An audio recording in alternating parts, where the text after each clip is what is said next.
გასული კვირის მთავარი საერთაშორისო მოვლენა იყო ჩინეთში გამართული ფორუმი და მასთან დაკავშირებული სამხედრო აღლუმი, სადაც სი ძინპინის გვერდით იდგნენ ვლადიმერ პუტინი, კიმ ჩენ ინი და სხვა დიქტატორები.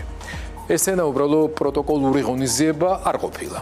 ეს იყო ავტორიტარული ინტერნაციონალის ვიტრინა, პოლიტიკური სიმბოლო, რომელმაც მსოფლიოს უთხრა: ვაშინგტონი და დასავლეთი აღარ არიან შეუცვლელი ლიდერები, ყალიბდება მრავალპოლარული, ყოველ შემთხვევაში ამ ეტაპზე ორპოლუსიანი სამყარო და ახალი ღერძი აღმოსავლეთიდან უკვე აცხადებს პრეტენზიას გლობალური წესრიგის გადაკეთება ფორმირებაზე. ცნობილი ანალიტიკოსი ჯორჯ ფრიდმანი სწორედ ამას უწოდებს სი ძინპინის სტრატეგიას ალტერნატიული წესრიგის კონსტრუირება. მისი თქმით, ამგვარი ერთიანობა, რომელსაც აფორმებენ ჩინეთი, რუსეთი, ჩრდილოეთ კორეა და ნაწილობრივ ინდოეთიც, შეიძლება ჯერ კიდევ მყიფე იყოს, მაგრამ უკვე ქმნის ახალი თამაშის წესებს. ისინი დასავლეთს თავაზობენ არჩევანს, ან მიიღოს ახალი რეალობა, ან მოემზადოს უფრო ღრმა დაპირისპირებისთვის. რატომ არის ეს მნიშვნელოვანი პატარა ქვეყნებისთვის, როგორიც საქართველოა? ჩვენი ქვეყანა საკუთარ თავს დასავლური ცივილიზაციის ნაწილად მიიჩნევს. საქართველოს სტრატეგია იყო და არის დასავლური ალიანსების, ნატოსა და ევროკავშირის წევრობა. მაგრამ თუ მსოფლიო მართლაც შედის მრავალპოლარული ძალაუფლების ეპოქაში, სადაც ერთი ცენტრი აღარ დომინირებს, ეს ნიშნავს, რომ პატარა სახელმწიფოებს არჩევანის სივრცე და საფრთხე ერთდროულად ეზრდებათ. არჩევანი იმიტომ, რომ შეიძლება გაჩნდეს ახალი ეკონომიკური, ან უსაფრთხოების ფორმატები, სადაც მონაწილეობა ხელმისაწვდომი გახდება. საფრთხე კი იმიტომ, რომ ასეთ სიტუაციაში გეოპოლიტიკური ზეწოლა და დაპირისპირება მძაფრდება, ხოლო პატარა ქვეყნები ხშირად ხდებიან დიდი ძალების ანგარიშსწორების ასპარეზი. ყველაზე საინტერესო მოთამაშე ამ სურათში არის ინდოეთი. ინდოეთი ერთდროულად არის შანხაის თანამშრომლობის ორგანიზაციის წევრი, მაგრამ ასევე დასავლეთის საკმაოდ სტაჟიანი პარტნიორი, მსოფლიოს ყველაზე დიდი დემოკრატია და კონკურენტი ჩინეთისთვის. ინდოეთის სტრატეგიული არჩევანი ბევრ რამეს განსაზღვრავს. თუ ის დარჩება დასავლეთთან თანამშრომლობაზე ორიენტირებულ პოზიციაზე, მაშინ ალტერნატიული ღერძი ნაკლებად მდგრადი იქნება. მაგრამ თუ ინდოეთი კიდევ უფრო მეტად გადახრის ბალანს აღმოსავლეთისკენ, მაშინ გლობალური წესრიგის გარდაქმნა რეალურ და ანგარიშგასაწევ ეტაპზე გადავა. რა უნდა ვთქვათ საქართველოს პერსპექტივიდან? პირველი, უნდა გავიაზროთ, რომ დასავლეთის ალიანსის მომავალი უკვე ავტომატურად გარანტირებული აღარ არის.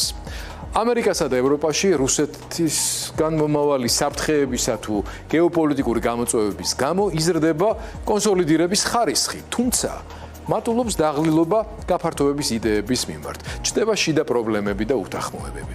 ამიტომ მცირე ქვეყნებმა, მათ შორის საქართველომ, უფრო მკაფიოდ უნდა დააფიქსირონ საკუთარი არჩევანი, რადგან დასავლეთის მხარდაჭერა თავისთავად აღარ მოვა. ის უნდა დავიმსახუროთ და გავამყაროთ. ეს ერთადერთი შანსია, რომ არ დავრჩეთ დიდ ძალებს შორის ნეიტრალური ზონის სტატუსით, ან კიდევ უფრო უარეს და ჩვენ შემთხვევაში უფრო შესაძლო პერსპექტივაში აღმოჩნდეთ რუსეთის ღია გავლენის სფეროში, ან უკანა ეზოში. მეორე, უნდა გავითვალისწინოთ, რომ ეკონომიკური და საინვესტიციო კონკურენცია გაძლიერდება. ჩინეთი და მისი პარტნიორები ცდილობენ ეკონომიკური ხიბლით მიიზიდონ პატარა ქვეყნები. აქ განსაკუთრებული სიფრთხილეა საჭირო. ინვესტიციები და ვაჭრობა მისაღებია, მაგრამ მოსალოდნელი სარგებელი გრძელვადიანი უსაფრთხოებისა და პოლიტიკური კურსის გასაცვლელად არ შეიძლება გამოვიყენოთ. და მესამე, საქართველოსთვის ეს ახალი მსოფლიო დაყოფა წესრიგი უნდა იქცეს მნიშვნელოვან სტიმულად, რომ საკუთარი უსაფრთხოების სისტემები, თავდაცვის უნარიანობა და რეგიონული პარტნიორობა გავაძლიეროთ. თუ დასავლური ალიანსის ინტერესი სუსტდება, ჩვენ უნდა გავაძლიეროთ ურთიერთობები იმ ქვეყნებთან, რომლებიც კვლავ მტკიცედ უჭერენ მხარს საქართველოს თავისუფლებასა და დამოუკიდებლობას, მაგალითად თურქეთთან. ჩინეთში გამართული ფორუმი და აღლუმი იყო არამხოლოდ ისტორიული სიმბოლიზმი, არამედ ახალი გეოპოლიტიკური თამაშის გამოცხადება. სი ძინპინი მსოფლიოს აჩვენებს, რომ ავტორიტარული ლიდერების ბლოკი მზადაა უფრო აქტიურად იბრძოლოს გავლენისთვის. დასავლეთის წინაშე დგას დილემა: ან მიიღოს ახალი წესრიგის პრინციპებთან თანაარსებობა, ან დაპირისპირება კიდევ უფრო გაღრმავდეს. ჩვენთვის ეს არ არის რაღაცა დისტანციური შორი ამბავი, მოვლენა. ის პირდაპირ ეხება საქართველოს მომავალს. ჩვენ უნდა დავრჩეთ ერთგულები დასავლური არჩევანისა, რადგან სწორედ აქ არის ჩვენი თავისუფლების, უსაფრთხოების და პროგრესის გარანტია. მსოფლიო კიდევ უფრო ზუსტად კი მსოფლიო წესრიგი შეიძლება იცვლებოდეს, მაგრამ ჩვენთვის არჩევანი უცვლელია. ვისწრაფოდეთ და ადგილს ვიმკვიდრებდეთ თავისუფლებისა და ქრისტიანულ ეთიკაზე დაფუძნებული ლიბერალურ-დემოკრატიული ღირებულებების მხარეს, სადაც საქართველოს თავის თავს ხედავს.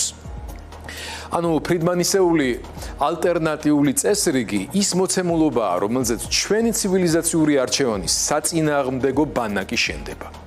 ავტორიტარულ ინტერნაციონალსა და დემოკრატიების კოალიციას, ანუ თავისუფალ სამყაროს შორის არჩევანი არანაირი დილემა არაა. ეს საქართველოს და ქართველების გადარჩენის, ქართველებად დარჩენის და განვითარების ერთადერთი შანსია.